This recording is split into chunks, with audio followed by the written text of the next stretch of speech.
I welcome you also, my colleague at the National Assembly, Mrs. Munizae Hassan, who's my co-panelist, and also the Reshik Saab. And I also welcome our international guests from Malaysia to be part of this panel. The panel, of course, is climate change, climate vulnerabilities, and also the urbanization, urban city planning and management planning, and also climate resilient cities. The topic, of course, is something that we can speak hours and hours upon because it is multi-sectoral, it is cross-cutting, and also it has many dimensions when it comes to climate vulnerabilities.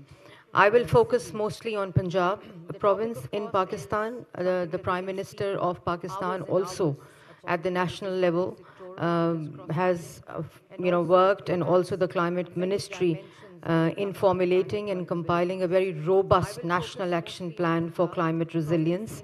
Also carbon trading, carbon financing is something that has been worked upon at the national level, the legal framework.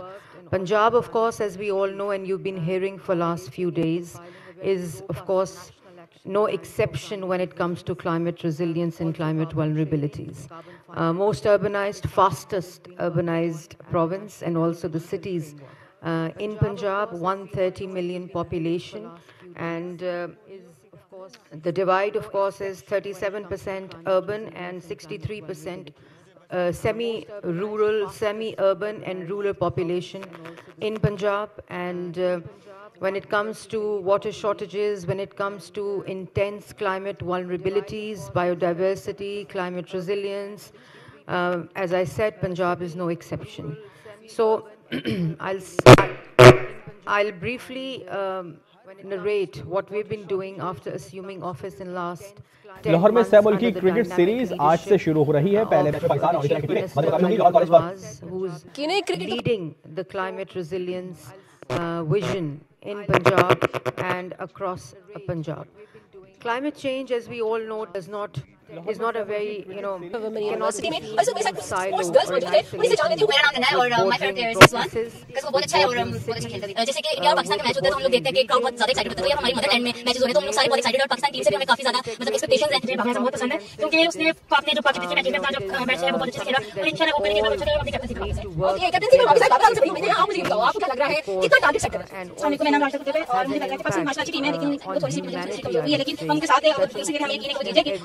bordering across the ecosystem. So after assuming office, first of all, the development planning of Punjab province has seen transition and a paradigm shift when it comes to climate resilience policies and urban planning. And to begin with, the Chief Minister development planning in urban and rural cities across Punjab. It was previously present in only 2 cities in Punjab, but now, alhamdulillah, in our last 11 months, every city, every district, every division has now a complete end-to-end solid waste management framework for, looking at the urban solid waste management planning. So that's something, it's a flagship project of the Chief Minister, and we all know that Sustainable Development Goals has a lot of integration with solid waste management and associated health impacts, air quality impacts also. Then in the climate lens, I would say that for the first time, the development planning has been seen from very integrated approach, cross-sectoral approach, multi-sectoral approach that we say. It's said, it's easier said than done, because we all know that we all say across the globe that it should be integrated, it should be inclusive, it should be trickle down to the local level, to the union council level, to the local government level. But when it comes to real implementation, it is always a challenge, because the sectors talking to each other is a challenge. The sectors communicating to each other is a challenge.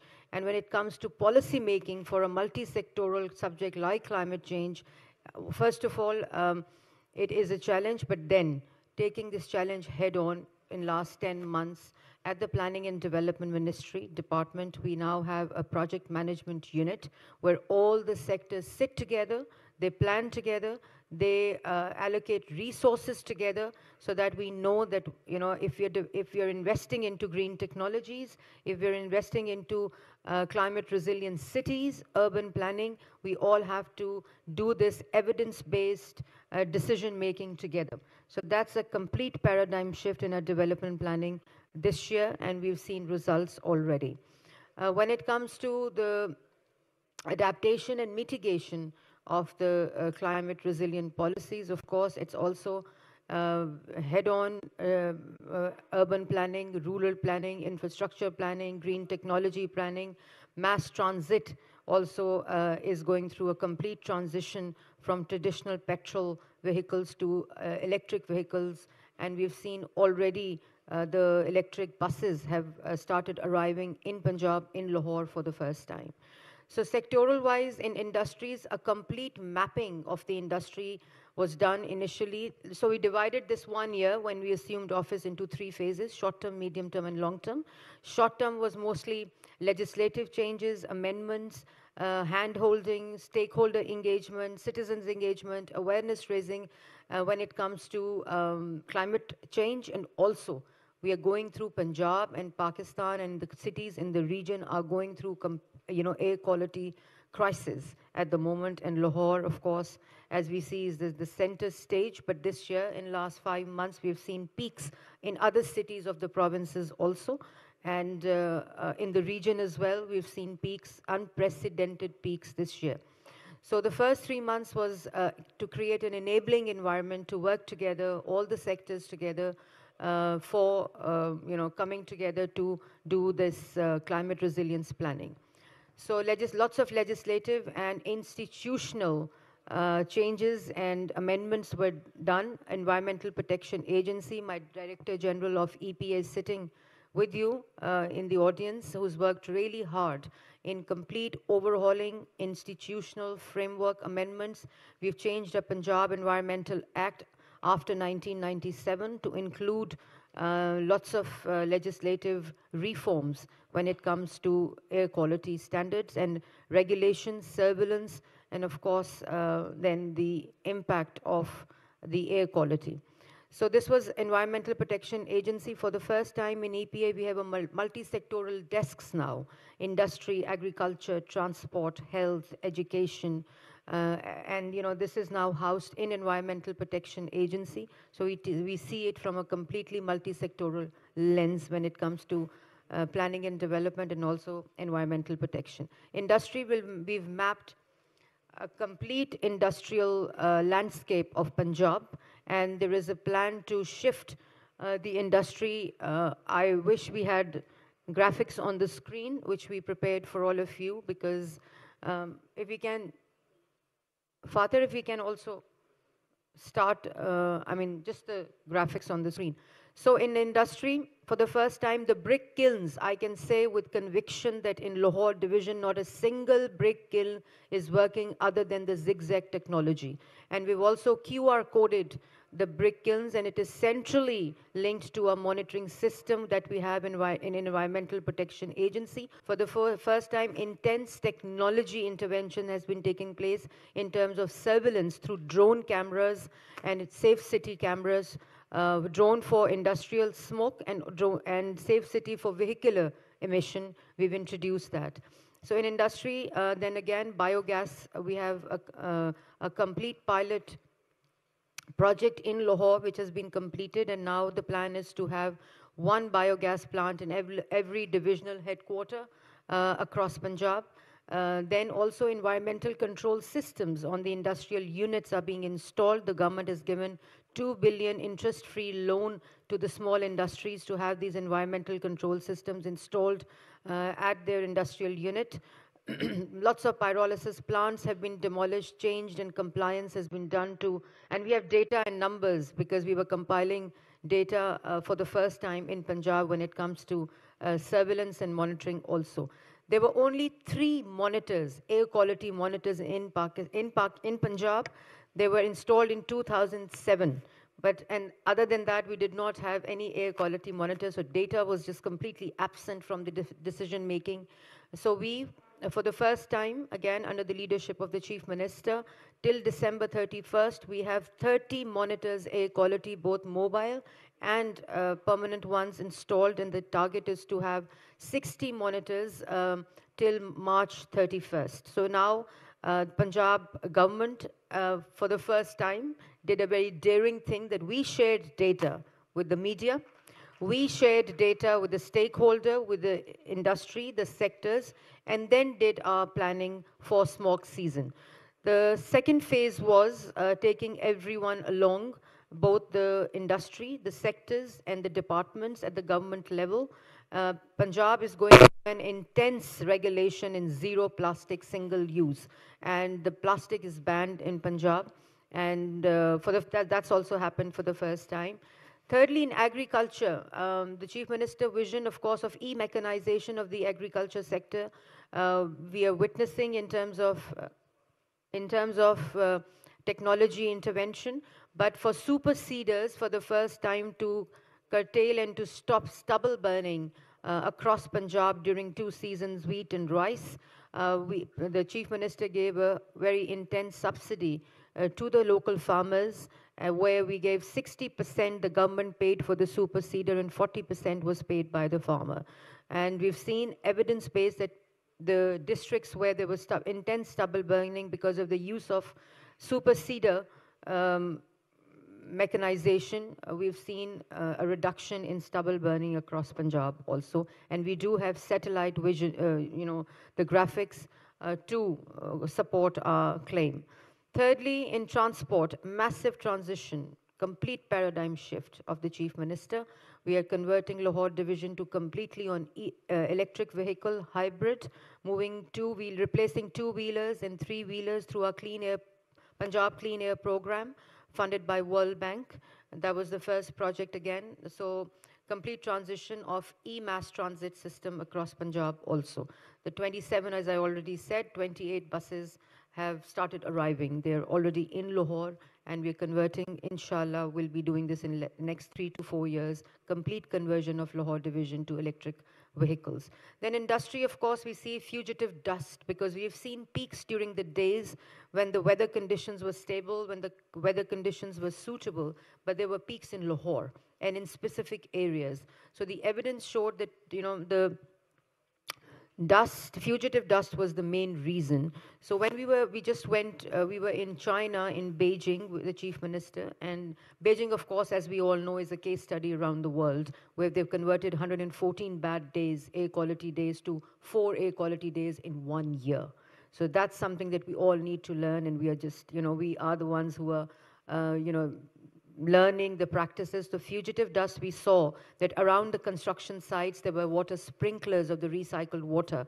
So that's what we did after coming back to Pakistan. And now, alhamdulillah, by the notification of the environmental protection agencies, all the private housing societies, private construction sites, also the government construction sites, have started having these water sprinklers around the construction sites. Secondly, the Plan for Pakistan, green campaign for forestation, and then a complete green ring around Lahore in terms of plantation is being developed in master planning of Lahore. Lahore has a forest cover of about 3% when the international standard is 40%. So we do have a gap of about 37%. So looking at this data and evidence, the green master planning of Lahore is underway, and the plan is ready to be implemented.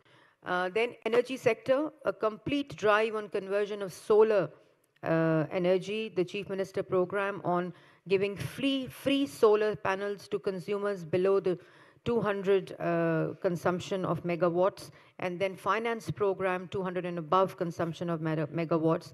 We're embarking into a journey of biogas plants, as I said, and biorefinery for recycling stubble that we burn into meaningful use.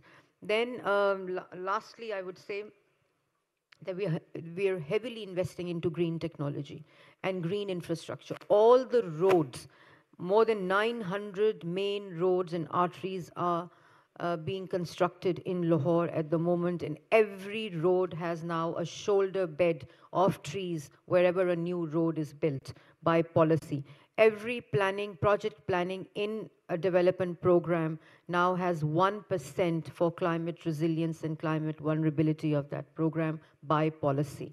It's part of the policy now. Then, of course, as I said, Punjab is not exception from vulnerable ecosystem, climate-induced disaster. We've seen floods in recent past, and we have now in place, with the help of PDMAs, disaster management authorities, provincial disaster management authorities, complete plan in urban cities to mitigate flood effects, and also adaptation and investing into the technologies and also the infrastructure for flood mitigation. Green industry, I've spoken about, zero waste vision of the Chief Minister of Punjab, I have spoken about in detail. And then everything is related to, because health impact of smog and also of bad air quality, we've seen for the first time in last 5 months, the data from hospitals show that there has been decrease in 11% during 4 months, the patients during the smog season, which is about 98,000 less patients in hospitals during last smog season. And the wind direction, the weather patterns in the region, as I said, it is transboundary, it transcends borders, bad air quality. So it's not just urban cities planning, it also is rural city planning, regional, and it also, of course, is between countries. The impact of India's interventions. We've seen that, during the wind directions towards Pakistan, towards this corridor, we also had peaks of more than 2,000 AQIs level in last 5 months. So we've written letter to the Foreign Office for starting dialogue with India when it comes to climate diplomacy. And, that is something that we are looking forward to, because this is a threat to humanity. This is a threat to our future generation. And climate change is not just a buzzword, which it was in 90s. It is a reality now, and we all need to understand. We all need to be sensitive about it. So lastly, what we did was we engaged the citizens. We engaged the stakeholders. The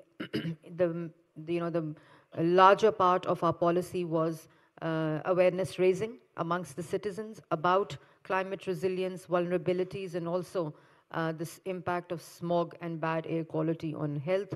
Health Ministry also department did a spectacular job when it comes to mobile health units, clinic on wheels, the initiative of the Chief Minister again, where the clinics were visiting into districts, into divisions, into union councils during the season. There was emergency declared in hospitals, and also preemptive measures in the last phase when it was smog management and bad air quality management was taking place. So awareness raising, and then we've seen in other countries that this is, of course, policy, administration, regulation, surveillance, monitoring. We all do have that, but unless the behavior changes, unless the mindset changes towards climate vulnerabilities and bad air qualities, nothing, no policy can make a difference. So we are integrating that into curriculum, the formal education, the informal education, and skill development into green technologies, into green curriculum, into green infrastructure, and the scholarship program of the Chief Minister, where she's giving scholarships to the first year, second year, third year, and fourth year students across Punjab. Climate change related degrees are part of that scholarship program, so that we do have experts, we do have indigenous expertise, we do have local expertise when it comes to mitigating, adaptation, and management. And also intense awareness raising program has been started with local communities, because replacing two-wheelers is not an easy task in Punjab, especially in Lahore division, and replacing the traditional vehicles, because of course economics comes into play also. And countries like Pakistan, where we struggle, it's a developing country, but if we do have long-term impacts in mind, cost benefit in mind, opportunity cost in mind of these initiatives, I think then we would realize that this is important today, not tomorrow. And thank you very much. I can see lots of multi-sectoral people sitting here in the audience as well. So we all together, the inclusivity is the cornerstone of Chief Minister's programs, initiatives, policies, projects that she undertakes. And equity, of course, is another focus area. So without inclusivity and without equity, climate change vulnerabilities and impacts are also incomplete. So with all the stakeholders, with all the experts, research, academia, media, we have embarked on this journey, and I have a firm belief that with all these interventions, policy frameworks, legislative frameworks and reforms, we will inshallah be the second case study after Beijing in the world. Thank you so much. मौसमियाती तब्दीली के मौजू पर senior सूबाई वज़ीर मरियम औरंगज़ेब खिताब कर रही थी। उन्होंने कहा माहौलियाती आलूदगी का बायस बनने वाले भट्टों की कोडिंग की गई है। पंजाब हुकूमत की जानिब से मौसमियाती तब्दीली एक अहम और संगीन मसला है। आलमी तहफ़्फ़ुज़ के लिए हमें हंगामी इक़दाम करने होंगे। पंजाब में ईंटों के भट्टों को जदीद टेक्नोलॉजी पर मुंतकिल किया जा रहा है। पाकिस्तान मौसमियाती तब्दीली